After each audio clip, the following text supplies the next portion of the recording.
అందరికీ నమస్కారం and welcome to I dream special series next episode of queen. Queen అంటే మహారాణి అని అర్థం. కొంతమందిని చూస్తే నిజమైన ఆస్తి ఇదేనా అని మళ్ళీ మనకు ఒక ఆలోచన కలిగేలాగా ఉంటారు. ఎందుకంటే కోట్లు సంపాదించిన గొప్ప గొప్ప విజయాలు సాధించిన మహిళా మనులు కూడా ఒక పాయింట్ అయ్యాక మనం సంతృప్తిగా ప్రశాంతంగా ఉండడమే కదా నిజమైన ఆస్తి అని గ్రహించుకుంటారు. అది చాలా చిన్న వయసులోనే బహుశా గ్రహించుకుని బహుముఖ ప్రజ్ఞాశాలిగా తొలితరం యాంకర్గా ఇండస్ట్రీలోకి అడుగుపెట్టి ఒక ఇల్లాలిగా, తల్లిగా, వీటన్నిటితో పాటు ఒక అద్భుతమైన సంగీత దర్శకురాలిగా అండ్ గాయకురాలిగా, వీటన్నిటితో పాటు ఇంకా వ్యక్తిత్వ నిర్మాణంలో కీలక పాత్ర పోషిస్తూ అసలు ఒక చక్కటి తల్లి, ఒక చక్కని తల్లి అనిపించుకునే వ్యక్తి ఎవరంటే డాక్టర్ సరస్వతి ప్రదీప్ కొండిపర్తి. వారితో మాట్లాడబోతున్నాం. సరస్వతి గారంటే ప్రదీప్ గారి మిస్సెస్గా అందరికీ తెలుసు. వీళ్ళిద్దరిని చూస్తే అబ్బా ఏమిటి లవ్ బర్డ్స్ అనిపిస్తుంది.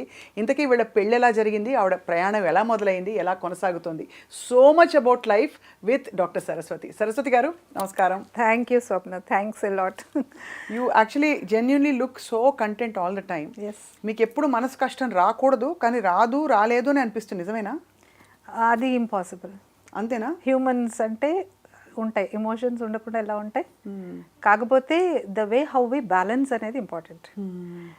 మనుషులన్న తర్వాత ఎమోషన్స్ లేకపోతే అసలు మనిషే కాదు. అన్ని రకాల ఎమోషన్స్ ఉంటాయి. కోపం, సంతోషం, బాధ, దుఃఖం, ఎక్సైట్మెంట్ అన్నీ ఉంటాయి. కాకపోతే మన మెచ్యూరిటీ ఎక్కడ వస్తుందంటే how quickly we come back to normalcy. అన్నీ వస్తాయి. అన్నీ కాకపోతే మేము ఇద్దరము కూడా ఒకళ్ళకొకళ్ళు ఉన్నాం కాబట్టి we are able to balance that. మీరు ఫస్ట్లో మిమ్మల్ని చూసినప్పుడు అమ్మో ఇప్పుడు చాలా రిజర్వ్డ్ ఏమో అని అనిపించేవారు. నిజంగానే మీరు కొంచెం మితభాషే. అవును. ఎక్కువ గలగలా నవ్వేసి గట్టిగా చేసేది. ఈ వ్యక్తిత్వం మీకు ఇన్ఫ్లుయెన్స్ ఎక్కడి నుంచి వచ్చింది? చిన్నప్పటి నుంచి ఉంది. మాది చాలా కోజీ ఫ్యామిలీ. మా నాన్నగారు బ్యాంకర్, మా మదర్ గృహిణి, ఇద్దరు తమ్ముళ్ళు, నేనే పెద్ద ఇంట్లో. కానీ మా ఇంట్లో అసలు ఏం డిఫరెన్స్ లేదు.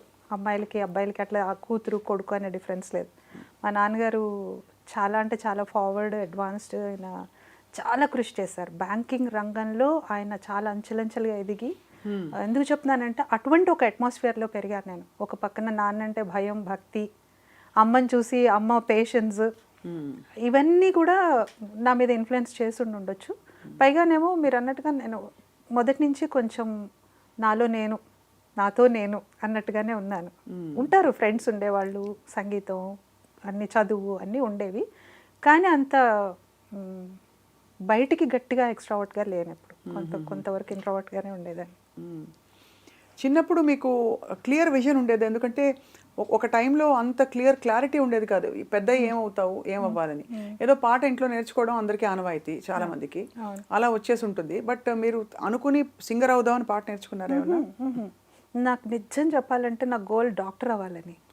అసలు ఎంత ఉండేదంటే మా చిన్నప్పుడు మా అత్తయ్య ఒకరు అడిగేవారు అనమాట, ఎప్పుడు నీకు తెల్లకోట నల్లకోట అని. అప్పట్లో అవే ఆప్షన్స్, ఇంకేం లేవు. లాయరా, డాక్టర్? తెల్లకోట అనేది అనమాట. అంత ఇష్టం, ఎందుకు తెలియని ఫ్యాసినేషన్ డాక్టర్ అవ్వాలి అని. ఇంటర్మీడియట్ బైపీసీ తీసుకుని నానా కష్టాలు పడి ఎంసెట్లో రాక ఎంబీబీఎస్ అలాంటి అనుభవాలు అయినాయి. కాకపోతే బీడిఎస్లో వచ్చింది. అప్పట్లో డెంటల్కి మనకి పెద్ద అంత ఇంట్రెస్ట్ లేదు, దాని విలువ తెలియదు కాబట్టి తీసుకోలేదు. So I continued my studies. చదువు మాత్రం ఆపలేదు. ఎంఏ ఇంగ్లీష్ లిటరేచర్ చేశాను. చదువుకుంటున్నప్పుడు మ్యారేజ్ చేసేసారు. కానీ ఆ రోజుల్లో అంటే this was I think way back in the late 80s. And అప్పట్లో మీరు ఎంఏ ఇంగ్లీష్ లిటరేచర్ చేయడం కూడా పెద్ద విశేషమే. చాలా లిబరల్ ఫ్యామిలీ అయి ఉంటుంది మీద అనిపిస్తుంది. మా నాన్నగారు హిమ్సెల్ఫ్ వాస్ వెరీ ఎడ్యుకేటెడ్. అవును, సెల్ఫ్ మేడ్ పర్సన్. మీ పెళ్ళి ప్రదీప్ గారితో అవడం అన్నది మీ ఇద్దరిది లవ్ మ్యారేజ్ అని మేము అందరం వాదించుకుంటాం. అవునా? కాదా? Marriage love. అంతేనా? అంతే. అది ఆ మ్యారేజ్ లవే ఏమిటో తెలుసుకోవాలనిపిస్తుంది. ఎందుకంటే అందరూ పెళ్ళయ్యాక ఏదో అయిపోతుంది లైఫ్, అలా అయిపోతుంది, ఇలా అయిపోతుంది అని జోకులు సగం. పెళ్లి మీద చాలా జోకులు ఉన్నాయి మీకు తెలుసు. ఇప్పుడు మరీ ఎక్కువైనాయి. అదే ఈ మధ్య కాలంలో చాలా ఎక్కువైపోయినాయి. ప్రదీప్ గారు మీరు ఆయన కలిసినప్పుడే he was TV star, cinema star కదా. హీ వాజ్ ఆల్రెడీ 3 సినిమాల్లో యాక్ట్ చేసి వెనక్కి వచ్చి చార్టెడ్ అకౌంటెన్సీ చేసి ఫస్ట్ సీరియల్ ప్రొడ్యూస్ చేసి డైరెక్ట్ చేసిన వ్యక్తి ఆయన అప్పటికే. సో ఆయన ప్రొఫైల్ మీ దగ్గరకు వచ్చినప్పుడు ఏమనుకున్నారు? అదే కదా గమ్మత్తైన విషయం ఏంటంటే, మీరు ఇందాక అడిగారు ఇంట్లో ముందు నుంచి క్లియర్ విజన్ అంటే చదువు బాగా గోల్ ఉండేది. ఐఏఎస్ చదవాలి, ఐఏఎస్ అటెంప్ట్ చేయాలని ఉండేది ఇంగ్లీష్ చేస్తున్నప్పుడు. అండ్ సంగీతం అనేది చిన్నప్పటి నుంచి 10th క్లాస్ నుంచే ఇష్టం కాబట్టి ఒక వీణ బాగా ఇష్టం ఉండేది. మండా వనజ గారు అని ఉండేవారు, విజువల్లీ ఛాలెంజ్డ్ టీచర్ గారు. ఆవిడ దగ్గర మొదలుపెట్టి అది కంటిన్యూగా చాలామంది 3-4 టీచర్ల దగ్గర నేను కంటిన్యూ చేసుకున్నాను. అయితే చదువు మాత్రం కంటిన్యూస్గా ఏదైనా చేయాలి. ఎంఏ చేసేటప్పుడు ఒక పిహెచ్డి చేయాలి, డాక్టరేట్ చేయాలి అని ఉండేది, ఐఏఎస్కి అటెంప్ట్ చేయాలని ఉండేది. ఎప్పుడూ నా ఆలోచన అంతా అటువైపు ఉండేది. ఈవెన్ మా ఫాదర్ కూడా చదువుకుంటున్న అమ్మాయి ఇంట్లో ఒకతే కూతురు ఫలానా. మా నాన్నగారు చాలా పేరున్న వ్యక్తి. ఆయన SBHలో 2 సార్లు కూడా కన్సిక్యూటివ్ ఇయర్స్లో డైరెక్టర్ ఆన్ ద బోర్డ్గా చేశారు. All India bank officers association సెక్రటరీగా చేశారు. ఇప్పటికీ మీరు SBIలో మర్జ్ అయిపోయినా ఎక్కడ ఏ మారుమూల బ్యాంకులో అడిగినా ఆయన పేరు చాలా ఫెమిలియర్. డాక్టర్ అనంతకృష్ణ అని. డాక్టర్ అయినా ఆఫ్టర్ రిటైర్మెంట్ అయిన తర్వాత PhD చేశారు సంస్కృతంలో. సో అంత లెర్నెడ్ పర్సన్ ఆయన బ్యాంక్లో ఉన్నప్పుడే బ్యాంకింగ్లో ఉండే CIIB అంతా చేశారు, MA ఇంగ్లీష్ చేశారు. ఆయన చెయ్యనిది లేదు. కంప్యూటర్ అప్లికేషన్స్ అంటే ఎప్పటికప్పుడు నేర్చుకోవాలి, ఏదో ఒకటి ఎదగాలి, తెలుసుకోవాలి, కొత్త నెక్స్ట్ ఈ తరం వాళ్ళతో కనెక్ట్ అవ్వాలి. ఆయనకున్నదే నాకు వచ్చింది. సో నేను కూడా ఎప్పటికప్పుడు అప్గ్రేడ్ చేసుకున్నాను. మీరు అడిగిన ప్రశ్న, నేను MA ఫైనల్ ఇయర్లో ఉన్నప్పుడు there was no thought of marriage and all. మా 2-3 మామూలుగా మీ అమ్మాయి ఉంది కదా అని అడిగితే మా అమ్మాయికి ఇప్పుడే చెయ్యము, చదువుకుంటుంది, ఇలాంటివన్నీ ఉంటాయి కదా. మరి సమ్ము ఉంటుంది. మా నాన్నగారు ఐఏఎస్కి కోచింగ్ ఇప్పిద్దాం అనేసి వాళ్ళ ఫ్రెండ్ ఒక ఆయన బ్యాంకులోనే ఒక ఫ్రెండ్ని అడిగితే నేను ఆ కోచింగ్ డీటెయిల్స్ తీసుకొస్తా అని చెప్పేసి నన్ను చూసి వచ్చి కలిసి తెల్లవారి ప్రదీప్ గారి డీటెయిల్స్ తీసుకొచ్చేసారు. I was in the mid of my second year MA చదువుకుంటున్నాను. మా నాన్నగారు అసలు అప్పటిదాకా అసలు పెళ్ళి ఇప్పుడు కాదు, ఇంకా చాలా టైం ఉంది. ఐ వాజ్ 21 అనేప్పటికీ అనుకున్న వ్యక్తి ఎందుకునో నన్ను చూడంగానే ప్రేమలో పడిపోయారు ప్రదీప్ గారితో. అంటే మా నాన్న, my father loved Pradeep, that was the love marriage. But later part ఏంటంటే మా అత్తగారు మామగారు మా ఇంటికి వచ్చారు. ఫస్ట్ అసలు పెళ్లి చూపులు ఇవి ఏమీ లేవు, తెలీదు. వాళ్ళు మా నాన్నగారు ఫ్రెండ్స్ ఏమో అనుకున్నాను. వచ్చారు, మాట్లాడాను, చాలా ఫ్రెండ్లీగా ఉన్నారు. మా in-laws are they were very good. మా అటాచ్మెంట్ వాళ్ళు ఇప్పుడు లేరు, బట్ స్టిల్ వాళ్ళు ఎప్పటికీ మా హార్ట్లో ఉంటారు. ఎందుకంటే వాళ్ళ కూతుర్లు లేరు, మమ్మల్ని కూతుర్లాగా చూసుకున్నారు, అంత బాగా ఉండేవారు. సో ఆమె ఇవన్నీ కబుర్లకు కాదు, కాఫీ కప్పులు పట్టుకుని అలా వెళ్ళారా? లేదమ్మా, అదే చెప్తాను. మా అత్తయ్య గారి పక్కన కూర్చుని నేను ఆవిడతో మాట్లాడుతున్నాను, ఆవిడేమో అన్నీ అడుగుతున్నారు చదువు గురించి, వీటి గురించి. నేను కూడా వాళ్ళ ఇంటి విషయాలు, మీకు అమ్మాయిలు లేరండి, అది ఇదని మాట్లాడాను. నాకు తెలియదు, ఐ నెవర్ న్యూ దట్ వాళ్ళు పెళ్ళి మ్యాచ్కి వచ్చారని తెలీదు అసలు అటువంటి ఐడియా లేదు. పాట పాడారా? తర్వాత లేదు తర్వాత ప్రాపర్ పెళ్లి చూపులు అయినాయి. ఇది నేను జస్ట్ ప్రీ మ్యారేజ్ పెళ్లి చూపులు ప్రీ రిలీజ్ ఈవెంట్ లాగా అదే కదా. వచ్చారు, అక్కడ పెయింటింగ్స్ చూసారు. నేను బాగా ఫైన్ ఆర్ట్స్లో బాగా ఇంట్రెస్ట్ ఉండేది, ఏదో పెయింటింగ్స్, తర్వాత ఈ సంగీతం ఇవన్నీ ఉండేవి. నా పెయింటింగ్ చూసారు, అప్రిషియేట్ చేశారు, అంతా బాగా మాట్లాడారు. తర్వాత కట్ చేస్తే మా నాన్నగారు చెప్పారనమాట. అప్పుడు కూడా తెలియదండి ఈయన ఒక ఫిల్మ్ హీరో, అట్లా ఏం క్లారిటీ లేదు. నేను ఎంతసేపు ఏదో టీవీ ఆర్టిస్ట్, CA చేశారు అని మాత్రమే ఎక్కింది మైండ్కి, అంతకన్నా ఎక్కువ ఎక్కలేదు, మనకంత క్లారిటీ లేదు. సో నాకు ఆ పెళ్లి చూపులు తతంగం కూడా ఇష్టం లేదు. చాలా ఒక రకమైన అజిటేటింగ్గా ఉండేదాన్ని. ఇవన్నీ మనకి ఇష్టం లేదు, కన్వెన్షనల్గా అవన్నీ ఇష్టం ఉండే. అప్పట్లో మన మహిళా సభలో చదివినప్పుడు ఇది వేరు కదా, గ్యాంగ్, విమెన్ గ్యాంగ్, మాటలు, కబుర్లు, చర్చలు, ఇవన్నీ. But still had to go through that. 10 మంది వచ్చారు మా ఆయన వాళ్ళందరూ కలిసి చూడడానికి. అంటే మా ఫ్యామిలీ చాలా పెద్ద ఫ్యామిలీ తర్వాత. బట్ చూసిన తర్వాత అప్పుడు వెలిగింది నాకు. కానీ సినిమాది కాదు వెలిగింది, అడుగడుగున బుచ్చి బాబు, అది వెలిగింది. అందరికీ నచ్చు బాబు, పూటకూళ్ళ గరీబు, మానవతకు నవాబు అనగానే నాకు ఆ మెట్లు దిగుతూ స్పెట్స్ పెట్టుకుని దిగి మళ్ళీ ఎక్కి ఇలా గమ్మత్తుగా ఉండేది ఆ టైటిల్ సాంగ్. మేము 86లో సీరియల్ స్టార్ట్ అయినప్పుడు చాలా ఫ్యాసినేషన్ ఉండేది. టీవీ కొత్త కదా అందరికీ. అప్పుడు నేను మా తమ్ముడు కూర్చుని ఆ సీరియల్ మాత్రం మిస్ కాకుండా చూసేవాళ్ళం. బుచ్చిబాబాయ్ మా ఇంటికి వస్తాడని తెలియదు, వచ్చేసాడు. బట్ చూసిన తర్వాత ఆ రోజున నేను చాలా గొడవ పెట్టాను అసలు పెళ్లి చూపులు. మొత్తానికి నన్ను కన్విన్స్ చేశారు. ఒక 2 minutes అన్నాను, సరే కూర్చున్నా, వెళ్ళా, మళ్ళీ వచ్చా. Somehow I could manage that. But later వెళ్ళిన తర్వాత మాత్రం వాళ్ళు, మా అత్తగారు వాళ్ళకి నచ్చే పాపం వాళ్ళు ఆయన్ని తీసుకొచ్చారనుకోండి. కలుద్దాం అనుకున్నాము. సరే హెసిటేటింగ్గా కలిసాము. April 1st ఇద్దరం ఫూల్స్ చేసుకున్నాం ఒకళ్ళకొకళ్ళు పెళ్లి చూపులు. 14th అంబేద్కర్ బర్త్డే రోజున మా హాలిడే ఉండింది కాలేజ్కి, బయటకు వెళ్దాం అంటే వెళ్ళినప్పుడు నేను అదే చెప్పాను మొన్న కూడా ఎవరికో, నాకు ఆయన ఆన్ స్క్రీన్ హీరో కన్నా రియల్ లైఫ్ హీరోగా అనిపించారు. ఏం మాట్లాడుకున్నారు అంటే అడగచ్చా? మాట్లాడుకుందంటే నాకు ఇప్పుడు నేను ఐ వాజ్ వెరీ ఇన్నోసెంట్ అండి, ఏం తెలియదు అసలు. ఇప్పుడు అనిపిస్తుంది ఏమన్నా కొంచెం తెలివితేటలు కూడా ఉండేవేమో నాకు అసలు. కానీ ఆ రోజుల్లో ఇలా పంపించడం పెద్ద విషయమే. అంటే ఆ రోజుల్లో అంటే ఐఎమ్ టాకింగ్ అబౌట్ జస్ట్ ఎలాగ 88, 90 అంటే కూడా కొంచెం కన్సర్వేటివ్ గానే ఉండేవారు. మా ఇంట్లో అదే చెప్పాను కదా, మా ఇంట్లో అసలు అలా లేదు. ఒకటి అపారమైన నమ్మకం మాకు, ఫ్యామిలీ వాల్యూస్ కానీ అవి కానీ చాలా ఉండేవి. ప్లస్ ఏంటి, మేము ఎలా తిరిగాము మామూలుగా కాదు. మీరు లవ్ మ్యారేజ్ అంటారు కదా, 3 నెలలు 6 నెలలు కలిసి తిరిగి పెళ్లి చేసుకున్నారు, కలుసుకున్న తర్వాత తిరిగాము, అంతే తేడా, అంతే తేడా. బట్ ఇక్కడ అండర్స్టాండ్ ఇచ్చేది. నాకు అసలు స్క్రీన్ కానీ సినిమా ఫీల్డ్ కానీ షూటింగ్స్ కానీ ఎటువంటి నాలెడ్జ్ లేదు కదా, నాకేం తెలియదు.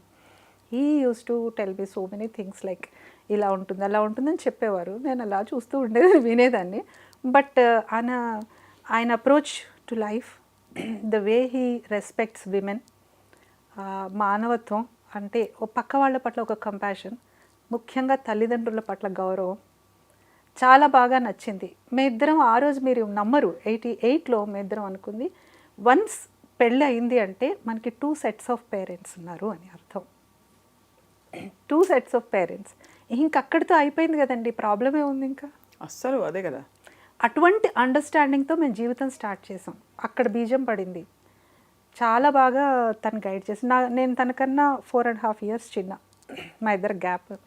బట్ నెవర్ లైక్ అలా ఉండదు, మా ఇద్దరం ఫ్రెండ్లీగా ఉన్నాం బాగా. జర్నీ అలా మొదలైపోయింది. అంటే ఇప్పుడు సార్కి డెఫినెట్లీ 42 ఉండుంటాయి. ఇప్పుడు అంటారా? మీరు చాలా ఎక్కువ చెప్పేస్తున్నారు. 30+. We are always 30+. అలాగే అనిపిస్తారు ఇద్దరు. ఏంటి అసలు ప్రదీప్ గారిని చూసినప్పుడు అంటుంటాను, ఏంటి ఆయన అసలు ఏం వయసు అవ్వదు, అలాగే ఉంటారు, ముడతలు లేవు, ఎప్పుడు నవ్వుతూ ఉంటారు, ఎప్పుడు యాక్టివ్గా ఉంటారు. మీరైతే యువర్ ఆల్వేజ్ అసలు ఎక్కడా నేను ఫోటోగ్రాఫ్ లాగే ఉంటారు. అయ్యో. సో అప్పుడు పెళ్ళయింది మీది. But how did you get introduce to anchoring? అసలు it was also most unexpected. అసలు అది కూడా అనుకోలేదు. నేను చదువు కంటిన్యూ చేశాను. 88లో నేను ఫైనల్ ఇయర్ కదా, ఆఫ్టర్ మ్యారేజ్ నేను కంటిన్యూ చేసి ఫైనల్ ఇయర్ ఎగ్జామ్స్ రాసి యూనివర్సిటీలో కూడా నాకు ర్యాంక్ వచ్చింది. అప్పుడు అంత బాగా ఎంకరేజ్ చేశారు నన్ను. ఆఫ్టర్ ఎంఏ ఇమీడియట్గా నేను సిఫిల్లో కూడా చేరాను. నాకు సీట్ వచ్చింది. అక్కడ కూడా ఆల్ ఇండియా లెవెల్లో ఎంట్రన్స్లో టాప్ చేశాను. అక్కడ కూడా నాకు ఒక ఫస్ట్ సెమిస్టరే ఆయన ఫీజు కట్టారు, సెకండ్ సెమిస్టర్ మెరిట్ స్కాలర్షిప్. అది కూడా చెప్తూ ఉంటాను వాటికి కూడా. అంత చదువుకున్నాను. Immediately after like Niharika was my daughter. తను 1 year 1.5 year అప్పటికి 90 వచ్చేప్పటికి 1 year కూడా లేదు. 89లో పుట్టింది తను. సో అప్పుడు నాకు కాలేజ్లో సీట్, మన జాబ్ వచ్చింది, ప్లేస్మెంట్ వచ్చింది జూనియర్ కాలేజ్లో. అదే టైంలో దూరదర్శన్లో ఆపర్చునిటీ ఎలా వచ్చిందంటే, ఈయన సంధ్యారాగంలో శంఖారావు అని ఒక టెలిఫిల్మ్ ప్రజ్ఞ హీరోయిన్ తను చేశారు కదా. నేను బిగ్ ఫ్యాన్ ఆఫ్ హర్. అప్పట్లో నాకు ఎంత ఇష్టం ఉండేదో తనంటే. సో ఆ టెలిఫిల్మ్ జంధ్యాల గారు డైరెక్ట్ చేశారు కదా, దానికి ప్రొడ్యూసర్గా నా పేరు పెట్టారు. నా పేరు ఉండింది. సో ఆ దానిలో నన్ను దూరదర్శన్కి తీసుకెళ్లారు, అకౌంట్స్ డిపార్ట్మెంట్లో ఏదో సైన్ చేయాలనేసి. అప్పుడు మన శైలజా సుమన్ గారు ఉన్నారు అక్కడ, ప్రోగ్రామ్ ప్రొడ్యూసర్ మేడం, తెలుసు కదా, ఆవిడ ఉన్నారు. ఆవిడ నన్ను చూసి సరస్వతితో ఎందుకు యాంకరింగ్ చేయించకూడదు అన్నారు. అసలు యాంకరింగ్ అనే పదమే కొత్త. అప్పుడు మన అనౌన్సర్స్ ఉండేవారు కదా, విజయదుర్గ గారు, రోజారాణి గారు, శైలజా సుమన్ గారు, ప్రేమ మాన్వి గారు, ఇంత పెద్ద పెద్ద అనౌన్సర్స్ ఉండేవాళ్ళు. అండ్ లైవ్లో వాళ్ళు చెప్పేవాళ్ళు. ఇప్పట్లాగా క్యాప్స్లింగ్ కూడా లేదు కదా. రోజారాణి గారును ప్లస్ విజయదుర్గ గారు అంటే సెన్సేషన్. అప్పుడు సెన్సేషన్ అండి. ఇవాళ ఎవరు వస్తారని చూసేవాళ్ళం టీవీలో. వాళ్ళ మాడ్యులేషన్ వాళ్ళు చెప్తూ ఉంటే, అలాంటిది నేను ఎప్పుడు నేను ముందు నుంచి చూస్తున్న వాళ్ళని, ఎప్పటి నుంచో. అట్లాంటిది నేను వెళ్ళి వాళ్ళతోని డైరెక్ట్గా, అంటే అప్పుడు కూడా నాకేం తెలియలేదు. ఆవిడ చెప్పారు, ఓకే ఈయన అన్నారు, మీ ఇష్టం చేస్తుంది అన్నారు. ఏమిటి వీళ్ళిద్దరు నా గురించి మాట్లాడుకుంటున్నారు, నాకేం తెలియలేదు. అని వచ్చే సండే వచ్చేసే అన్నారు. ఆవిడ అలాగే మాట్లాడితే వచ్చేసే సరస్వతి అని. నేను ఎక్కడ ఇంటర్వ్యూ అయినా ఫస్ట్ ఆవిడని నేను నమస్కారం చెప్పుకుంటాను. ఎందుకంటే she is the person who introduced me to the small screen first. ఆవిడ ఐడెంటిఫై చేశారు నన్ను. ఫస్ట్ డేనే నాకు సుమాంజలి అనే ప్రోగ్రామ్ ద్వారా నేను ఎంటర్ అయ్యాను. ఈ వారం నుంచి వచ్చే వారం దాకా ప్రోగ్రామ్ వివరాలు ఎంత డీటెయిల్డ్గా మొత్తం అన్ని తారాగణం, నటీనటుల, దర్శకులు, సంగీతం అనుకుంటూ మొత్తం చెప్పాల్సింది. రాత్రి 7 గంటలకు వచ్చేదండి అనుకుంటా, గుర్తు రావట్లేదు అసలు నాకు. మొన్నటి నుంచి ట్రై చేస్తున్నాను. ఫస్ట్ సుమాంజలి దానికి సిగ్నేచర్ ట్యూన్ కూడా ఉండేది. చాలా అంటే చాలా హిట్ అయింది ఆ ప్రోగ్రామ్ కూడా. అంటే చూసేవాళ్ళు వారం అంతా ఏమొస్తుంది అని చూసేవాళ్ళు. First day first take okay అయింది. మనకి ఏమీ తెలియదు. అంత హ్యూజ్ స్టూడియో దూరదర్శన్ది, అంత పెద్ద కెమెరాలు, అంతా చీకటి. నేను ఉన్నంత వరకే ఇక్కడ లైట్ ఉండింది. అక్కడ ఎవరున్నారు పీసీఆర్ అంటే తెలీదు. ఆవిడ పీసీఆర్ నుంచి మాట్లాడుతున్నారు. మేడం ఎక్కడున్నారో అని వెతుక్కుంటున్నాను, తెలియలేదు. బట్ నాకు ఇచ్చిన గాడ్స్ గిఫ్ట్ ఏంటంటే మెమరీ. తెలుస్తుంది అది మీకు. అది నాకు ఇప్పుడు ఈ రోజున మీరు నాకు ఒక 20 పేజీల స్క్రిప్ట్ ఇచ్చినా 10 నిమిషాల్లో నేను మీకు చక్కగా చేయగలను. అంత అదైతే నాకు ఒక వరం. అది నేను ఎప్పుడు చెప్తూ ఉంటాను. పేరేంటి చెప్పండి. ఏంటి పేరు? మీ పేరు? నా పేరు గుర్తుంది, సరస్వతి. అలాగే ఉండాలి కదా. అలా అని కాదు, బట్ అదొక ఎందుకో తెలియదు మొదటి నుంచి. ఒక 20 మంది నాకు నేను మోడరేటర్గా ఉన్నప్పుడు కూడా వాళ్ళందరి పేర్లు మళ్ళీ నేను ఒక్కసారి తెలుసుకుని చెప్పేదాన్ని. అదొక ప్రాక్టీస్ అయిపోయిందో ఐ డోంట్ నో. బట్ మొత్తానికైతే నాకు అది అక్కడే పడింది. అది కూడా దూరదర్శన్లో ప్రాంప్టర్ ఉండేది కాదు. ఆవిడొచ్చి చాలా మెచ్చుకున్నారు. ఫస్ట్ కట్ ఓకే అయిందమ్మా, నీకు మంచి భవిష్యత్తు ఉందని చెప్పారు. I felt happy. ఆయన ప్రదీప్ గారు నన్ను వదిలేసి వెళ్ళిపోయారు బయట. సముద్రంలోకి వదిలితే ఒక ఈత నేర్చుకున్నట్టు నేర్చుకున్నాను. ఆయన మళ్ళీ నన్ను పికప్ చేసుకున్నప్పుడు అడిగారు, హౌ వాజ్ యువర్ ఎక్స్పీరియన్స్ అని. నాకేం తెలియలేదు. అక్కడ ఏదో నల్లగా ఒక బ్లాక్ హోల్ కనిపించింది, అందులో చూసి మొత్తం చెప్పేసా అన్నాను. అదే కాన్సన్ట్రేషన్ తల్లి, ఏకాగ్రత, అది మెయింటైన్ చేసి చాలు, you have a very bright future అని చెప్పారు. ఇద్దరి బ్లెస్సింగ్స్తోని మొదలుపెట్టాను. ఇటేమో మార్నింగ్ హాఫ్ లెక్చరర్ జాబ్, 2 o'clockకి రావడం, మళ్ళీ 3:30 కల్లా దూరదర్శన్లో మనకి మొదలైపోయేవి. లైవ్ కదా, అనౌన్స్మెంట్స్ చెప్పేదాన్ని. లైవ్ అనౌన్స్మెంట్స్, తర్వాత సుమాంజలి అన్నీ చేశాను. లైవ్ కూడా చెప్పారు మొదటి నుంచి లైవ్ అనౌన్స్మెంట్స్ మొదలు. అసలు చాలా కష్టం కదండి. చాలా కష్టం, చాలా కష్టం. అప్పటి నుంచి నేను నేషనల్ నెట్వర్క్ స్టార్ట్ అయ్యేదాకా అక్కడ ఉండేవాళ్ళం. 3 o'clock to 8కి స్టార్ట్ అయ్యి అప్పటిదాకా ఉండేవాళ్ళం. అట్లా 4 years తర్వాత ఈటీవీ వచ్చిన తర్వాత ఇటు లాగేశారు. మళ్ళీ దూరదర్శన్కి చేశాను, ఇటు ఈటీవీకి అయితే ఇంకా ఎంప్లాయీ అనుకున్నారు. ఆల్మోస్ట్ అన్నీ చేశాను. అన్ని టీవీలు, ఇంకా మా టీవీ అన్ని టీవీలతో అనుబంధం ఉంది. అవును. కానీ చెక్కు చెదరకుండా అలా మీ కెరియర్ కొనసాగిస్తూ మీరు అంటే మీ పాట ఎక్కడ ఉపయోగం చేశారు మీరు? అంటే ఎక్కడ వాడుకోగలిగారు మీరు మీ పాట? అంటే బేసిక్గా నిజంగా పాట అంటే ప్రాణం ఉండేది. చిన్నప్పుడు మనకి ఇప్పట్లాగా యాప్స్ లేవు, యూట్యూబ్ లేవు, ఏవీ లేవు. మాకు ఫోన్ లేదు, ఏం లేదు. రేడియోలో చిత్తరంజన్ గారి పాట పాడి నేర్పిస్తుంటే ఇక్కడ రాసుకుని నేర్చుకునేవాళ్ళం.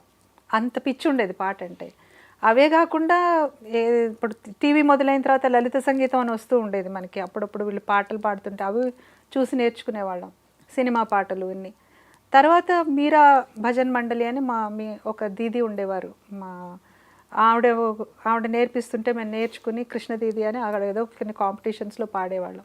పెళ్ళి అయిన తర్వాత పాట పాడటానికి సీరియల్స్లో పాడటం అట్లాంటివి అయితే ఎప్పుడు వెంచర్ చేయలేదు. బట్ కొంతకాలం తర్వాత మాత్రం మా సీరియల్స్కే నేను మ్యూజిక్ డైరెక్షన్ చేసుకున్నాను. ఈయన ఒక రియాలిటీ షో చేశారు అప్పట్లోనే,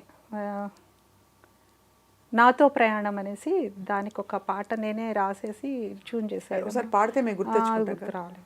ఆకాశంలో ఎగిరే పక్షుల్లా, నీటిలో నా ఇదే చేపల్లా, ఆకాశంలో ఎగిరే పక్షుల్లా, నీటిలో నా ఇదే చేపల్లా, సాగిస్తావా నాతో ప్రయాణం, చేసేస్తావా నాతో ప్రయాణం. ఆ పాట టాటా గ్రాండే వాళ్ళు ఎవరో వచ్చారు, అది దాన్ని కూడా కలుపుకుని పాట చేసాం అనమాట. అది అట్లా టైటిల్ సాంగ్. చాలా క్యాచీగా మీకు అంటే.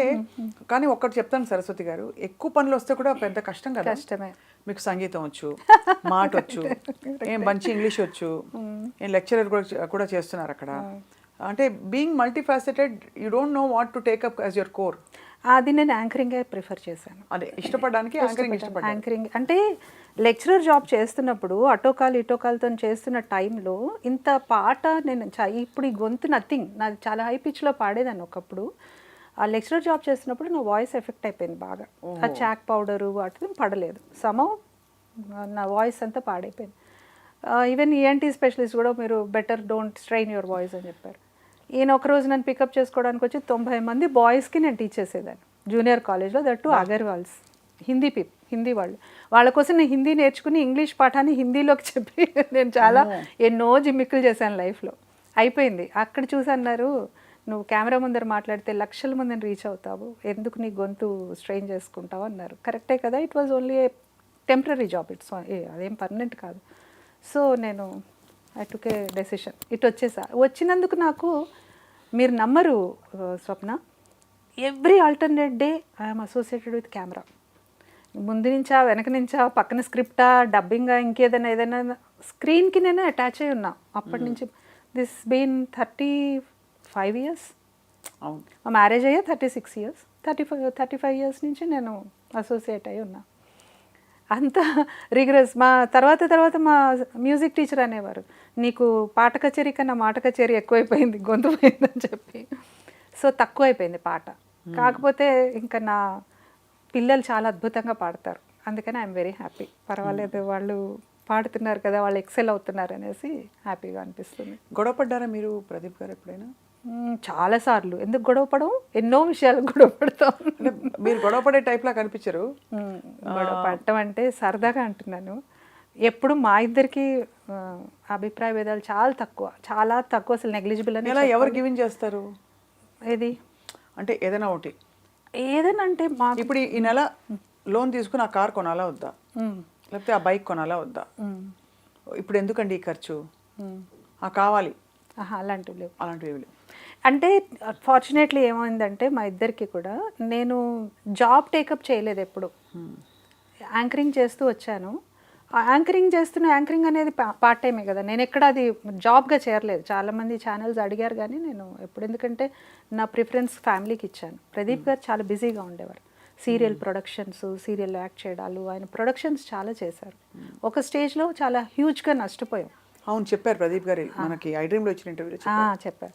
చాలా హ్యూజ్గా నష్టపోయిన టైంలో కూడా చాలా ధైర్యంగానే ఉన్నారు. కష్టపడ్డాం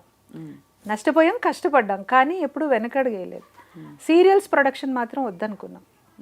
ప్రొడక్షన్లోకి వెళ్ళదు, పెద్ద పెద్ద బ్యానర్స్ వచ్చేసాయి, చాలా పెద్ద బ్యానర్స్ చెన్నై నుంచి అక్కడి నుంచి వచ్చేసిన తర్వాత మనలాంటి చిన్న ప్రొడ్యూసర్స్ బతకడం కష్టమైపోయింది అప్పట్లో. అండ్ చాలా మంది ఎగ్గొట్టేశారు కదా పేమెంట్లు అవి. దాంతో ఏం చేసామంటే ప్రొడక్షన్ ఆపేసాము. బట్ ఈ డాక్యుమెంటరీస్ కానీ లేకపోతే యాడ్ ఫిల్మ్స్ చాలా చేసాము, కార్పొరేట్ ఫిల్మ్స్ చేసాము. ఫిల్మ్ మేకింగ్ ఆపలేదు, సీరియల్స్ ఆపాము అంతే. అందులో ఏమైందంటే నేను కూడా స్క్రిప్ట్ రైటింగ్ కానీ, మ్యూజిక్ కంపోజ్ చేయడం కానీ, వాయిస్ ఓవర్లు ఇవ్వడం కానీ, ఐఎమ్ ఆల్సో అసోసియేటెడ్. మొదటి నుంచి కూడా తనతో అసోసియేట్ అయ్యాను కాబట్టి కష్ట నష్టాలు తెలిసిపోయినాయి. క్వశ్చనింగ్ అనేది ఎక్కడ, ఇప్పుడు నేనేదో ఒక లెక్చరర్ జాబ్ చేస్తున్నాను, ఆయన ఇందులో ఉన్నారనుకోండి, నాకంత అవగాహన ఉండదు ఆయన ఫీల్డ్ గురించి. అవునవునవును. ఈయన ధైర్యం, అసలు మన ఫీల్డ్ పట్ల ఎంత గౌరవము అది ఉందంటే, నన్ను మా అమ్మాయిని అందరినీ ఎంకరేజ్ చేశారు. మన ఫీల్డ్ అనగానే కొంతమందికి చాలా చిన్న చూపు ఉంటుంది, అలా ఉంటే ఆయన ఎందుకు చేస్తారు. అవును, ఇట్స్ వెరీ డిసిప్లిన్ ఫీల్డ్ అంటే మందే అనిపిస్తుంది నాకు. నాకెక్కడ ఏ ప్రాబ్లం రాలేదు టచ్ వుడ్ ఇప్పటిదాకా. ఇన్ఫాక్ట్ ఈ context I want to ask you, మీరేమో ఒక మామూలు అంటే ఈ మీడియా ఎక్స్పోజర్ లేని కుటుంబం నుంచి వచ్చారు, ఒక ఫిల్మ్ స్టార్ ప్లస్ ఒక యాక్టర్ ప్లస్ ప్రొడ్యూసర్ని పెళ్లి చేసుకున్నారు. మీకు నమ్మకం ఎలా కలిగింది ప్రదీప్ గారి మీద? చెప్పాను కదా, ఆయన అసలు మనిషిగా నాకు ఫస్ట్ నచ్చారు. ఇవన్నీ పక్కన నమ్మకం అంటే ఐఎమ్ సేయింగ్, ఇప్పుడు ఇక్కడ so many women in the industry and ప్రతి భార్యకి ఉంటుంది, ఎంత ఇవాల్వ్డ్ అయినా ప్రతి భార్యకి ఒక చిన్న అరే నెక్స్ట్ ఏంటి, అదే అందుకే కొంచెం ఎక్కువ మాట్లాడుతున్నారు, ఇవన్నీ వస్తాయి కదండి. తెలివిగా ప్రదీప్ గారు నన్ను కూడా ఇందులోకి నెట్టేశారు కదా. ఆన్ డే 1 నుంచి నేను అదే చెప్తున్నాను, I'm also equally associated. Correct. So you don't have those normal challenges. ఇప్పుడు నేను ఇక్కడ ఉన్నాను, మన ఇద్దరం మాట్లాడుకుంటున్నాం, ఇట్ మేబీ ఇంకేదో సీన్ అయి ఉండొచ్చు, 4 ఉన్నారు చుట్టూ. అవును, ఇంత ప్రాక్టికల్గా నేను ఇక్కడ ఉండి నేను చూసినప్పుడు రేపు పొద్దున్న ఆయన నేను ఏమి అనగలుగుతాను, అడగాల్సిన పరిస్థితి ఐ నో దాట్ కదా. ఒక హీరోగా యాక్ట్ చేసినా లేదా ఇంకేదైనా రకంగా యాక్ట్ చేసినా ఒక ఇంటిమేట్గా ఏదైనా సీన్స్ యాడ్ చేసి మీకు ఇక్కడ నేను ఒకటి షేర్ చేసుకుంటా. అయితే మీరు నన్ను అంటున్నారు, మా మ్యారేజ్ సెటిల్ అయిన టైంలో ప్రదీప్ గారు పెళ్లి చూపులు పార్ట్ 2 చేస్తున్నారు. అప్పట్లో ఎక్స్టెన్షన్ వచ్చేది, మీకు గుర్తుందా? ఫస్ట్ 13 ఎపిసోడ్స్ తర్వాత ఎక్స్టెన్షన్ ఆఫ్ ద సీరియల్ వచ్చింది. ఎక్స్టెన్షన్ సీరియల్ ఆయన చేస్తున్నారు. అప్పుడు Sudharani was the heroine, Sudharani అని ఉండేది అప్పట్లో. సో మా మ్యారేజ్ సెటిల్ అయినప్పుడు పెళ్లి ముందర ఉంటాయి కదా బట్టలు కొనడాలు, అల్లుడికి సూట్ కొనడాలు, ఇలాంటివి ఉంటాయి కదా. మా నాన్నగారు మా మావయ్య గారికి ఫోన్ చేసి, ప్రదీప్ గారు ఎక్కడున్నారు, ఆయనకి నేను సూట్ కొనాలి, ఆయన తీసుకుని వెళ్ళాలి, లేదా ఏదో మెజర్మెంట్స్ సమ్మవ్ ఆయన మాట్లాడారు. అంటే మీ ఇంటికి దగ్గరలోనే, అప్పుడు మేము ఇక్కడ ఉస్మానియా యూనివర్సిటీ దగ్గర ఉండేవాళ్ళం. నల్లకుంటలో ఎక్కడో ఒక దీక్షితులు గారని వాళ్ళ ఇంట్లో షూటింగ్ చేస్తున్నారు, దీక్షిత్ గారని ఉండే, అక్కడే ఉన్నారండి చెప్పారు. ఇక్కడ మా నాన్నగారు మా తమ్ముడు ఇద్దరు వెళ్ళారు. మా పెద్ద తమ్ముడు వెళ్ళేప్పటికి ఈయన చెప్తూ ఉంటారు వాళ్ళకి. కరెక్ట్గా ఈయన వెళ్ళే టైంకి సుధారాణి ఈయన పెళ్లి బట్టల్లో ఇద్దరు ఇలా హక్ చేసుకుని, ఇలా సుధారాణి మొహం ఇటువైపు, ఈయన మొహం ఇటువైపు, పెళ్లి చూపులు టైటిల్ సాంగ్ ఏదో షూట్ చేస్తారు. ఇలా అని ఇలా తలెత్తంగానే ఎదురుగుండా కాబోయే మావగారు కనిపించారు. గుండె డుబుక్కు మందిట ఈయనకి, ఏమనుకుంటారు అనేసి.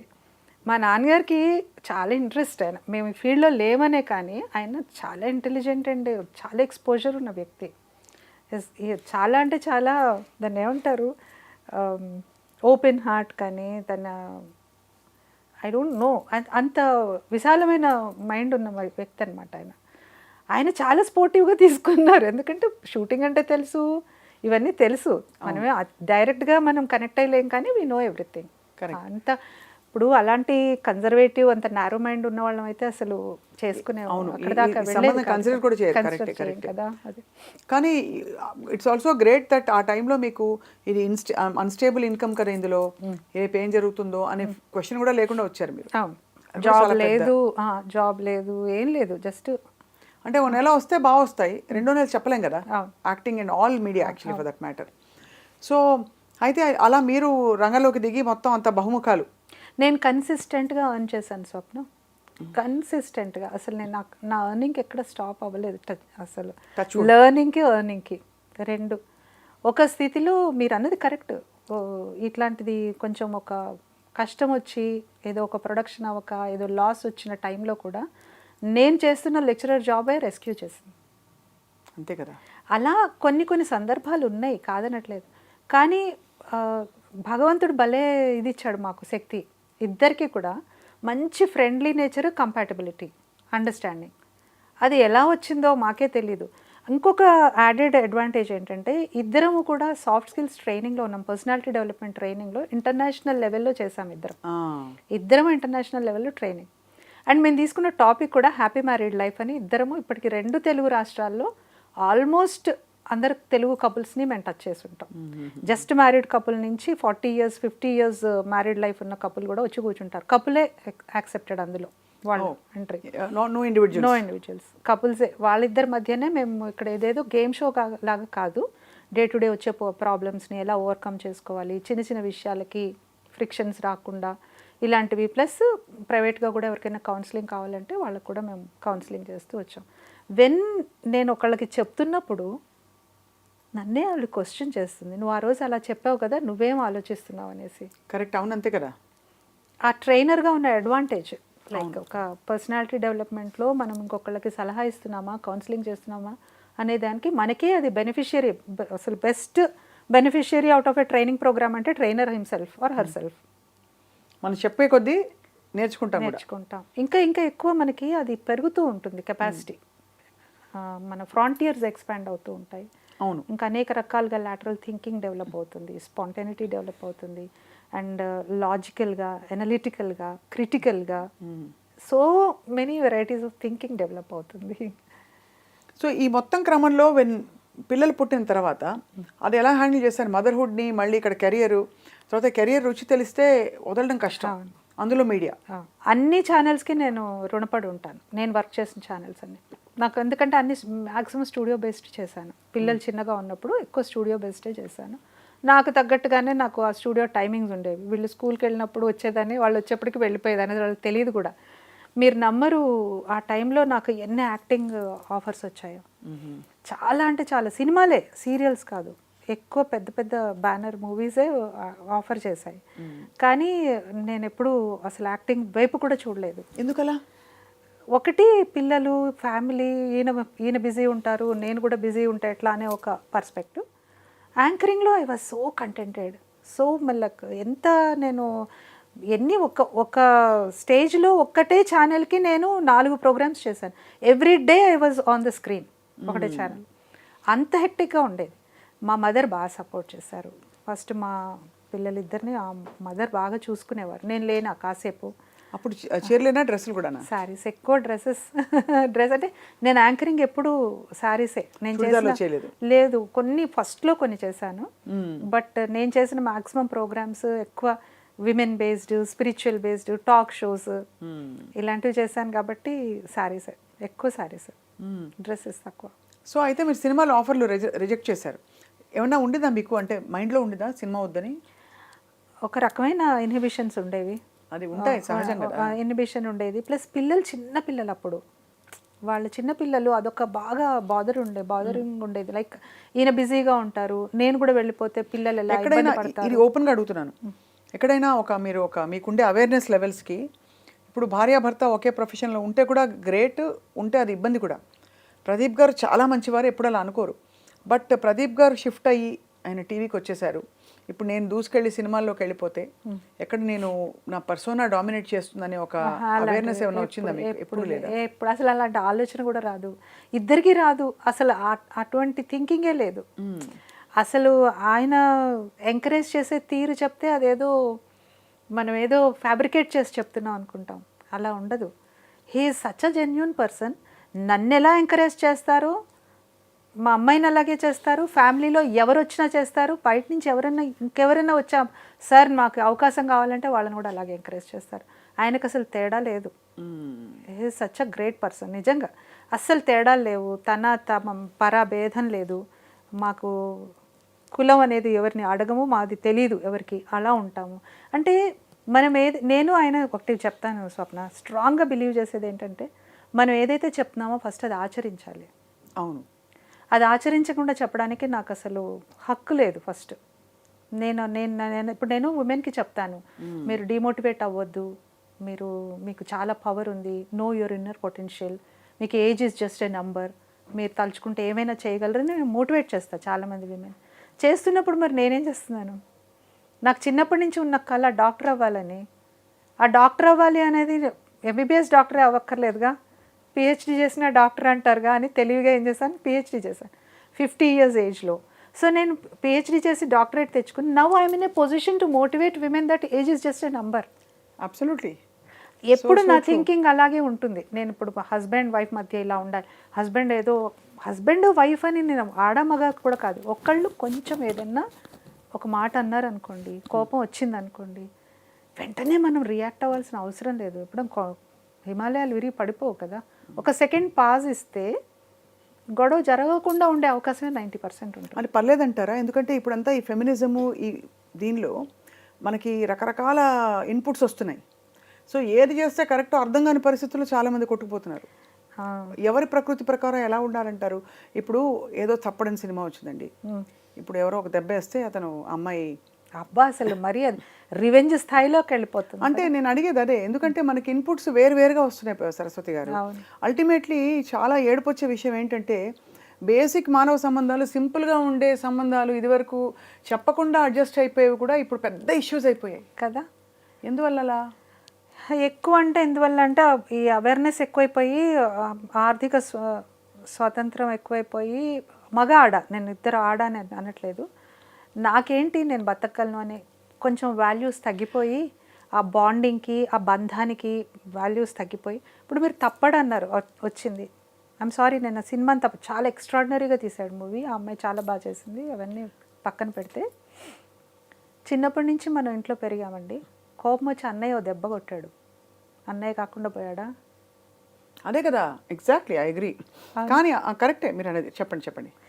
అలా కొంచెం నేను అనేది కొంచెం బ్రాడర్ థింకింగ్ అలవాటు చేసుకోవాలి ప్రతి వాళ్ళు. ఎందుకంటే మీరు అన్నారు ఇప్పుడు జనరేషన్స్ మారుతున్న కొద్దీ మనుషుల థింకింగ్ కానీ యాటిట్యూడ్ కానీ మారుతూ వస్తుంది.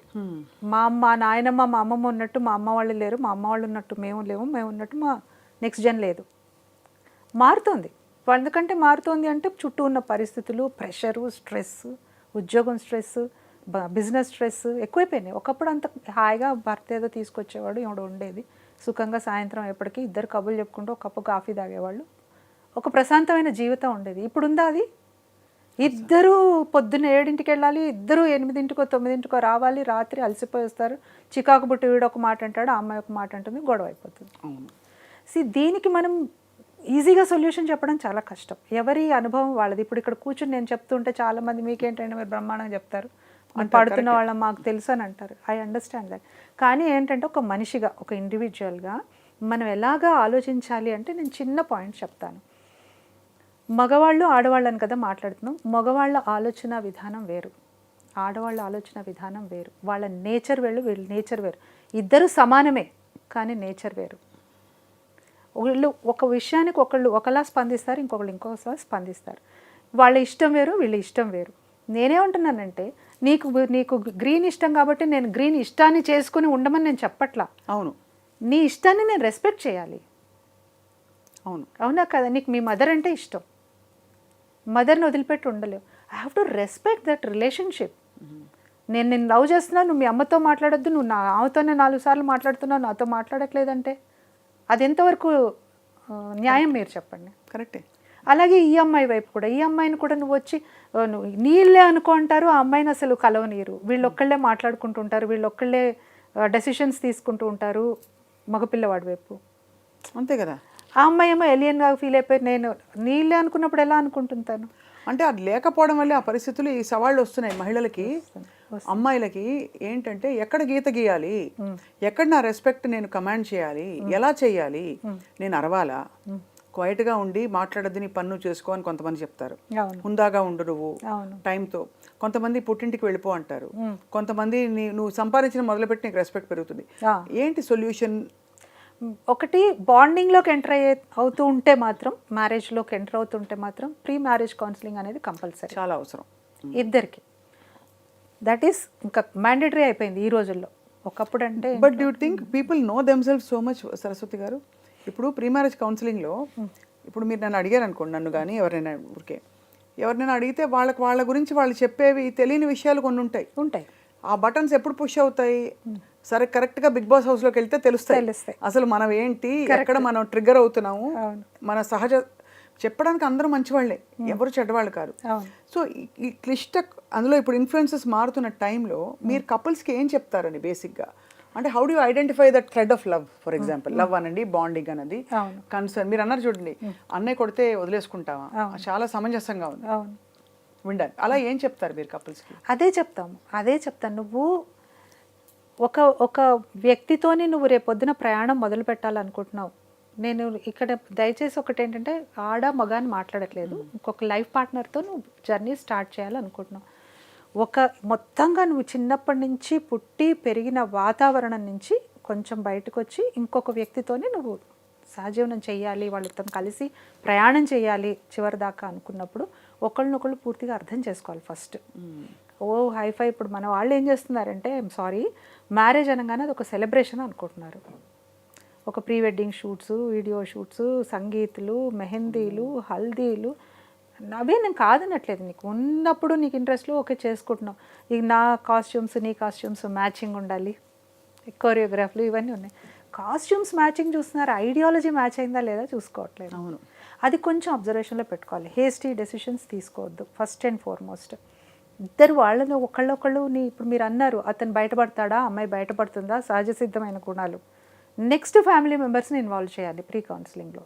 ఒక మదర్నో, ఫాదర్నో, బ్రదర్నో, తన నైజం ఏంటి, తనకి ఎప్పుడు కోపం వస్తుంది, తను ఎలా ఉంటాడు. నా ఉద్దేశంలో అండి 90% అందరు మంచివాళ్లే ఉంటారు. అవును, 90% పీపుల్. చిన్న చిన్న ఇమోషన్స్ ఇందా చెప్పాను చూడండి, మనుషులన్న తర్వాత ఇమోషన్స్ కంపల్సరీ ఉంటాయి. కొంతమంది కంట్రోల్ చేసుకుంటారు, కంట్రోల్ చేసుకోవద్దు. కొంతమంది బాగా బ్యాలెన్స్ చేసుకుంటారు, కొంతమంది చేసుకోలేరు, కోపం వచ్చి అరిచేస్తారు, అరిచిన తర్వాత బాధపడతారు. అవును, అంతే కదా. గట్టి గట్టిగా అరిచేస్తారు, కోపం వచ్చి ఏదో 4 మాటలు అంటారు, యువతల వాళ్ళకి హర్ట్ అవుతారు, కానీ వాళ్ళ తర్వాత చాలా రిగ్రెట్ అవుతారు, బాధపడతారు. ఇలాంటి నేచర్ ఉంటుంది. ఒక మనిషిని పూర్తిగా అర్థం చేసుకోవాలి అంటే ఒక తల్లి కడుపును పుట్టిన వాళ్ళే ఇద్దరు సమానంగా ఉండరు. అవును. ఇద్దరి ఇష్టాలు వేరే ఉంటాయి, ఇద్దరి నేచరు వేరే ఉంటుంది, ఇద్దరు కొట్టుకుంటారు శత్రువులాగా. అలాంటిది నువ్వు టోటల్గా వేరే కుటుంబం నుంచి వచ్చిన ఒక వ్యక్తితో నువ్వు అడ్జస్ట్ అవ్వాలంటే అడ్జస్ట్ అవ్వాలి. కలిసి ఉండాలి అంటే మాక్సిమం అడ్జస్ట్. ఇప్పుడు నేను ఇంకొక విషయం, ఎక్స్ట్రీమ్ కండిషన్స్ మాట్లాడట్లా, నార్సిసిజంలు, దాని స్ట్రాంగ్ హెడెడ్నెస్ ఇట్లాంటివి ఉంటాయి చూడండి కొన్ని, అవి నేను మాట్లాడట్లేదు. అవి మనం ఇంకా మన చేతిలో లేని విషయాలు అవన్నీ. ఆ 10-15% జోన్ అసలు ఐఎమ్ నాట్ టచింగ్. నేనెవరిని అది మాట్లాడడానికి. కానీ 85% పీపుల్ నువ్వు చెప్తే అర్థం చేసుకునే వాళ్ళే ఉంటారు, చెప్పడంలోనే ఉంది. ఇప్పుడు నువ్వు తప్పు అని నేను ఇలా చూపిస్తున్నాను, నీ తప్పు నువ్వు ఇలా చేసావు, నువ్వు తప్పు అని. తప్పు అంటే ఏంటి ఒకసారి ఆలోచించండి. తప్పు అంటే ఏంటి చెప్పండి మీ దృష్టిలో? తప్పంటే బేసిక్గా అంటే వాళ్ళు తెలియక చేసింది. మీ దృష్టిలో వాళ్ళు తప్పు చేశారు అనుకుంటారు, వాళ్ళ దృష్టిలో వాళ్ళది కరెక్టే అనుకుంటున్నారు. అలా అది కూడా కరెక్టే అది కదా. వాళ్ళు ఒప్పు అనుకుంది మీకు తప్పు అనిపిస్తుంది, వాళ్ళు తప్పు అనుకుంది మీరు ఒప్పు అనిపిస్తుంది. కాబట్టి ఫస్ట్ తప్పొప్పులు అనకుండా వాళ్ళు ఎందుకు అలా మాట్లాడారు, పొద్దున సరిగ్గానే వెళ్ళారు కదా, ఇప్పుడు వచ్చినప్పుడు ఎందుకు అలా ఉన్నాడు, అది ఏదో జరిగింది మధ్యలో, దానికి కూడా నువ్వు పాజ్ ఇవ్వకుండా నువ్వు నా మొహం చూడంగానే ఇలా ఉంటావు, నేను చెప్పింది పట్టించుకో, ఇలాంటి నాగింగ్ ఉంటాయి కదా, ఆ ఫ్రిక్షన్ తగ్గించుకోండి కొంచెం. మగవాళ్ళు ఎక్స్ప్రెస్ చేయరు, ఆడవాళ్ళు ఎక్స్ప్రెస్ చేస్తారు. మగవాళ్ళకి ఏదైనా ఛాలెంజ్ వచ్చిందనుకోండి ఆఫీస్లో కానీ ఎక్కడైనా, వాళ్ళు వస్తే వెంటనే షేర్ చేసుకోరు, వాళ్ళది పర్సనల్ ఫెయిల్యూర్గా ఫీల్ అవుతారు. అవును. ఏదో గదిలోకి వెళ్ళిపోయి ఏదో ఒక సూడోకో చేసుకోవడమో, ఒక గేమ్ చేసుకోవడమో, లేకపోతే ఎవరో ఫ్రెండ్తో మాట్లాడడమో చేసుకుని అరగంట తర్వాత బయటకు వచ్చి అప్పుడు వాళ్ళే చెప్తారు వచ్చి ఆ స్పేస్ అండ్ ఇది ఇవ్వాలి, స్పేస్ కావాలి. కానీ విమెన్కి ప్రాబ్లం ఏదైనా రాగానే ఫస్ట్ వినేవాళ్ళు కావాలి, వాళ్ళకి సొల్యూషన్ వద్దు. అది కరెక్ట్. వాళ్ళకి సొల్యూషన్ వద్దు, సొల్యూషన్ ఇస్తే కోపం వస్తుంది, అవునా కదా. ఇది ఇమీడియట్గా సొల్యూషన్ కోసం అడగరు వాళ్ళు, జస్ట్ దే వాంట్ సమ్ ఒక రిసీవింగ్ ఎండ్ కావాలి అంతే చాలు. పని మనిషి రాలేదు, ఇక్కడ ఇదేదో అయింది, అదేదో అయింది, సమ్ చెప్తూ ఉంటారు, ప్రశాంతంగా ఈ రెండు ఇచ్చేస్తే సరిపోతుంది అంతే. వీళ్ళు వినకపోతే పక్కింటి ఆంటీకి చెప్తారు, లేదా ఫోన్ చేసి వాళ్ళ అక్కయ్యతో అన్న షేర్ చేసుకుంటారు కాబట్టి, కానీ వాళ్ళ మనసులో అయితే ఉంచుకోరు. ఇది basic difference between men and women. ఇది గ్రహించకుండా నేను ఇంటికి రాగానే మొదలు పెడతామని అతను, నేను ఇంతసేపు వెయిట్ చేస్తున్నా మీరు నన్ను పట్టించుకోకుండా మీ పనిలో మీరు ఉన్నారని ఈవిడ, ఇవే జరుగుతున్నాయండి. నా దగ్గరకు వచ్చిన కౌన్సిలింగ్ గురించే మాట్లాడుతున్నా మీతో. Correct correct correct. అవును, నేను వేరే కొత్త విషయాలు ఏం చెప్పట్లా. అలాగే నువ్వు ఎక్కువసేపు నువ్వు మీ అన్నయ్యతో మాట్లాడావు, మీ అమ్మతో మాట్లాడావు. ఇప్పుడు భార్య ఫోన్లో ఎంతసేపు మాట్లాడాలో భర్త చెప్పచ్చండి, చెప్పండి. ఫోన్లో నువ్వు 2 minutes కంటే ఎక్కువ మాట్లాడాల్సిన అవసరం లేదు, మాట్లాడద్దు అని కాదు, 2 minutesలో కట్ చేసి పెట్టేయాలి అని ప్రతి మెజరు, ప్రతి బట్టలు వేసుకునే బట్టలు మొదలుకుని భర్త చెప్తూ ఉంటే దాన్ని ఏమంటారండి? కంట్రోల్ కాకపోతే కంట్రోలే కదా. అలా కష్టం కదా, చాలా ఎలా డీల్ చేయాలి మరి? ఏం చెప్పాలి భార్య, ఏం చెప్పాలి? అన్ని ఒక ఇన్సిడెంట్ల క్రమం అయ్యాక, ఏమండి నేను మీతో మాట్లాడాలి, ఈ మధ్య నేను నోటీస్ చేస్తున్నాను, అలా బెటరా? అంతే. Communication is the best thing అండి. కమ్యూనికేట్ చెయ్యట్లేదు చాలామంది, ఇక్కడ పెట్టేసుకుంటున్నారు. ఇక్కడ పెట్టుకోవడం వల్ల ఏమవుతుంది, అది అలా అలా ఉండి ఉండి ఉండి ఒక్కసారి బయటకు వస్తుంది. అలా కాకుండా మామూలుగా కమ్యూనికేషన్, ఇప్పుడు వాళ్ళ బెస్ట్ మూమెంట్స్ తెలుసు, వాళ్ళ మంచి మూడ్ తెలుసు, వాళ్ళు ఎప్పుడు ఎలా ఉంటారో తెలుసు. నేను అందుకనే ఎక్స్ట్రీమ్ కండిషన్స్ ముట్టుకోవట్లేదు. మీరు చెప్పిన ఇదే సిచ్యువేషన్ తెలిసిన వాళ్ళలోనే అతను, ఆ అమ్మాయి అసలు ఎవరితో ఫోన్లో మాట్లాడడానికి వీల్లేదు, 30 ఏళ్ళు అయింది పెళ్ళై, పిల్లలు పెళ్ళిళ్ళు అయిపోయి వాళ్ళ పిల్లలు కూడా పుట్టిన తర్వాత కూడా 5 నిమిషాలకు మించి ఫోన్లో మాట్లాడకూడదు. ఏం చేస్తుంది ఈ ఏజ్కి? ఇంకా తను ఏం చేయగలుగుతుంది? చాలా అదే అంటే ఇది individuals attitude Swapna. We cannot generalize this. అవును. ఇప్పుడు ఒక ఇంట్లో జరిగినది ఇంకో ఇంట్లో కాదు, ఇంకో రకమైన ప్రాబ్లం ఉంటుంది. ప్రాబ్లం ఈజ్ ప్రాబ్లం, దాని ఫార్మాట్ మారచ్చు, దాని స్ట్రక్చర్ మారచ్చు, కానీ సమస్య ఉంటుంది. దాన్ని ఏ రకంగా మనం ఎదుర్కోవాలి అనేది నీ విద్వత్తు, నీ సమయము, నీ దేశకాలమాన పరిస్థితులు, చుట్టూ ఉన్న వాతావరణం. అతనికి ఎవరైనా చెప్తే వింటారు అనే వాళ్ళు ఉంటారుగా ప్రతి వాళ్ళకి జీవితంలో, వాళ్ళతో చెప్పించడానికి ట్రై చేయాలి. అది కొన్ని ఉంటాయి, ప్రతిదానికి ఒక సొల్యూషన్ ఉంటుంది. సొల్యూషన్ వెతుక్కోవడం అనేది విజ్ఞత, వివేకం, తెలివి. అంతే. జీవితాన్ని నాశనం చేసుకోవాలి. పర్సనల్గా తీసుకుని బాధపడిపోవడం లేదు, ఏదో కోపం చూపించి ఉక్రోషంగా వెళ్ళిపోవడం కూడా సొల్యూషన్ కాదు. ఇంకొకటి కూడా చెప్తా ఇక్కడ, చిన్న చిన్న ప్రాబ్లమ్స్ కాదు, పెద్ద ప్రాబ్లమ్సే. ఇప్పుడు భర్త ఉన్నాడు, అతని ఉద్యోగంలో ప్రాబ్లం వచ్చిందమ్మా, జాబ్ పోయింది, లేదు వ్యాపారం చేస్తున్నాడు నష్టం వచ్చింది, అతన్ని నానా మాటలు అని హింసపెట్టి నీకు చేత కాదు నువ్వు ఇంతే అనొచ్చా? అప్పుడు భార్య ధర్మం ఏంటంటారు? సపోర్ట్ చేయాలండి, సపోర్ట్ చేయాలి. If she is earning, మొత్తం రెస్పాన్సిబిలిటీ తీసుకోవాలి, మోరల్ సపోర్ట్ ఇవ్వాలి. అప్పుడు మనిషి మారలేదు కదా స్వప్న, సిచ్యువేషన్ మారింది. డబ్బుదే ఉంది, వాళ్ళు ఉంటుంది రేపు ఉండదు, వాళ్ళు ఉండదు రేపు వస్తుంది. కానీ మనిషి అనే మనసు అనేది అట్లా కాదు కదా. జీవితం ఎంత మనకి ఇచ్చింది భగవంతుడు, ఇంత చిన్న జీవితాన్ని ఇలాంటి ఆవేశాలు, ఈగోలు, ఫ్రిక్షన్లు వీటితో పాడు చేసుకుంటామా, ఆనందంగా చేసుకోవడానికి ట్రై చేసుకుంటామా? మంచి పాయింట్ యాక్చువల్లీ. ఇట్స్ నేను ఒక సేయింగ్ నేను ఫాలో అవుతా, అది అందరికీ చెప్తాను కూడా. నేను ఎక్కడో చదివాను ఇది, life is like a song for which God has given the lyric but the tune is ours. ఎంత అద్భుతమైన కొటేషన్. జీవితాన్ని ఒక పాట అనుకుంటే దానికి సాహిత్యాన్ని భగవంతుడు ఇచ్చేశాడు. నువ్వు ఎక్కడ పుడతావో తెలియదు, ఏ తల్లిదండ్రులకు పుడతావో తెలియదు, రిచ్ ఇంట్లో పుడతావా, బీదింట్లో పుడతావా, ఏ కులం, ఏ మతం, ఏ దేశం, ఆడ మగ కూడా తెలియదు. పుట్టేదాకా మనకు తెలియదు. Everything is set by God. నేను భగవంతుడిని బాగా నమ్ముతాను, ఫిలాసాఫిక్గా ఉంటాను, నమ్ముతాను. ఐ మీన్ ఆ స్పిరిచువల్ పాత్లో ఉన్నాను నేను. సో అలాంటప్పుడు పుట్టిన తర్వాత మాత్రం మన duty, how best we can make that life beautiful, ఎంత బాగా మనం దాన్ని చేసుకోగలం, రిలేషన్షిప్స్ ఎలా పాటించగలం, దాన్ని మనం ఇచ్చిన సాహిత్యానికి మంచి సంగీతాన్ని మనం సమకూర్చుకోగలగనేది మన చేతిలో ఉంది. బ్యూటిఫుల్. ట్రాజిక్ చేసుకుంటామా, హాయిగా ఆనందంగా పాడుకుంటామా అనేది మన చేతిలో ఉంది. సిచ్యువేషన్ మీరు చెప్తున్నారు బాగానే ఉంది, కానీ అవతల వచ్చేవాళ్ళు మనకి అట్లా ఉండాలి కదా అంటే, నీకు శక్తి ఉన్నంత వరకు వాళ్ళని నీతో పాటు ఆనందంగా ఉండేలాగా ఉంచుకో. లేదు అంటే వాళ్ళు ఆ 10%లోకి వెళ్ళిపోతారు. నేను చెప్పేది 90%. ఇది మాత్రం ఖచ్చితంగా పాసిబుల్. మేము ఎన్ని చూసాం స్వప్న, ఎన్ని సిచ్యువేషన్స్ చూసాము, మేము ఇద్దరము చూసిన సిచ్యువేషన్స్ మేము చూడంగానే చాలా హ్యాపీ కపుల్, లవ్ బర్డ్స్, చాలా ఆనందంగా ఉన్నారు, ఇద్దరు బాగుంటారు, చూడడానికి సెట్గా ఉన్నారు అనుకో.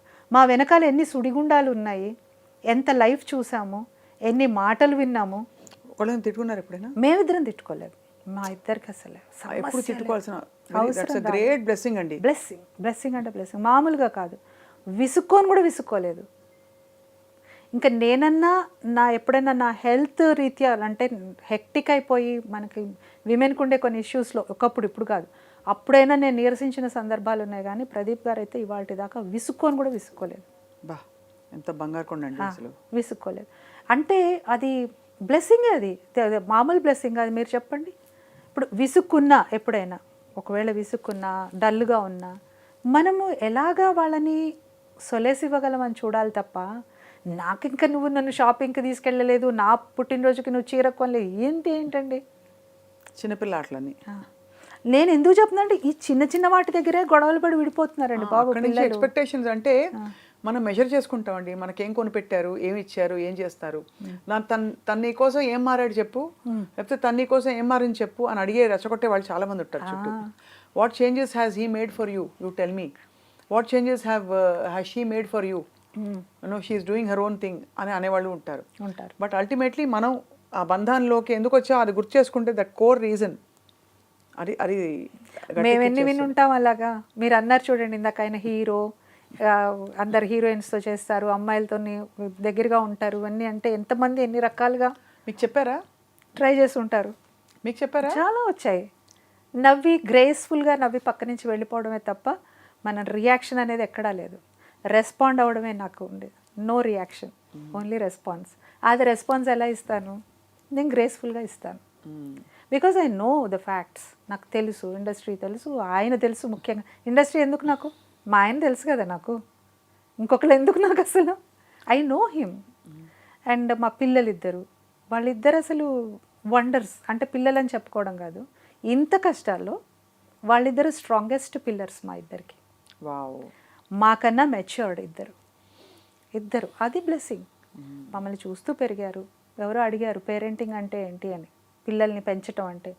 పిల్లల్ని పెద్ద పెంచేదేం లేదండి, మనం ఉండడమే పేరెంటింగ్ అని చెప్పాను. మనం ఉండడమే పెంచడం, అంతే. మనం ఎలా ఉన్నాం పిల్లలు పిల్లలు అలాగే అలాగే ఉంటారు తయారవుతారు. అంతే. మనమే హీరో హీరోయిన్లు పిల్లలకి, వేరే కాదు.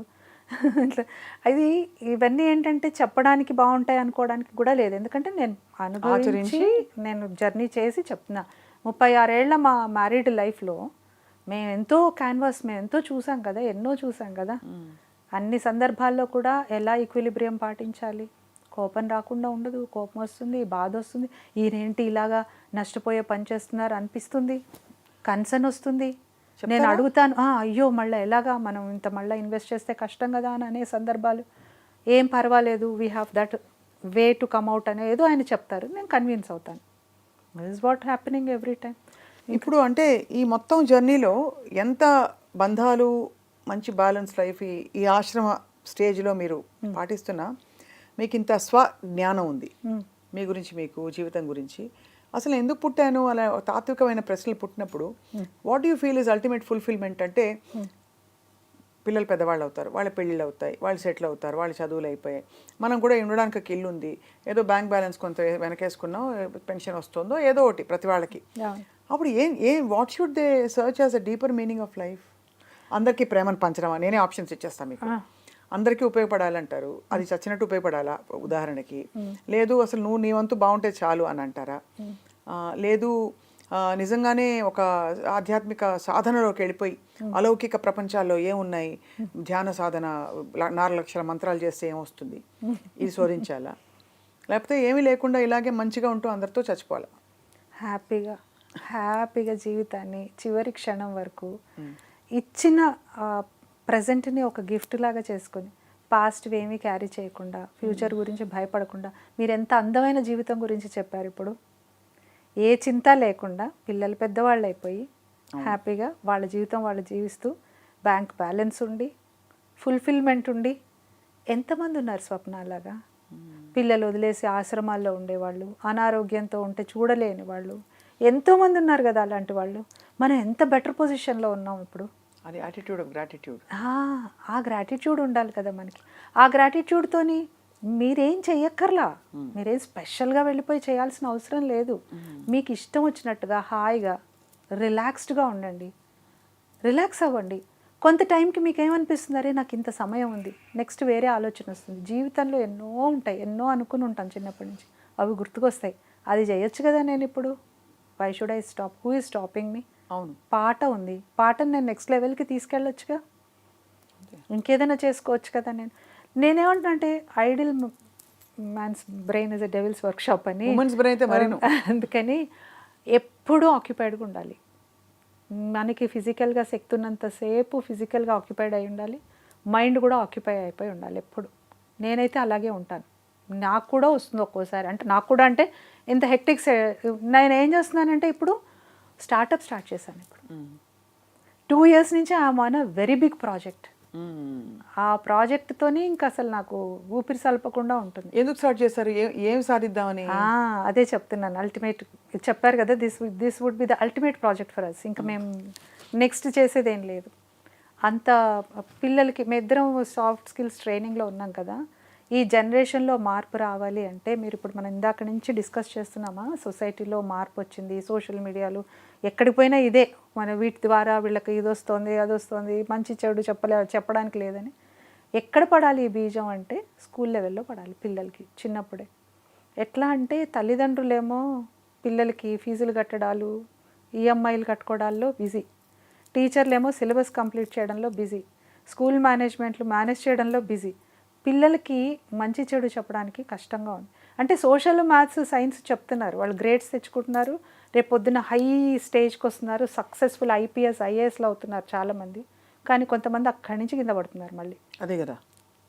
ఇప్పుడు ఈ రోజున మనం ఆదర్శంగా తీసుకున్న ఒక గొప్ప ఆఫీసరో పెద్ద పొజిషన్లో ఉన్న వ్యక్తో నెక్స్ట్ వారం హెడ్లైన్స్లో వస్తుంది ఒక అవినీతో, అరాచకమో, ఒక ఇల్లీగలో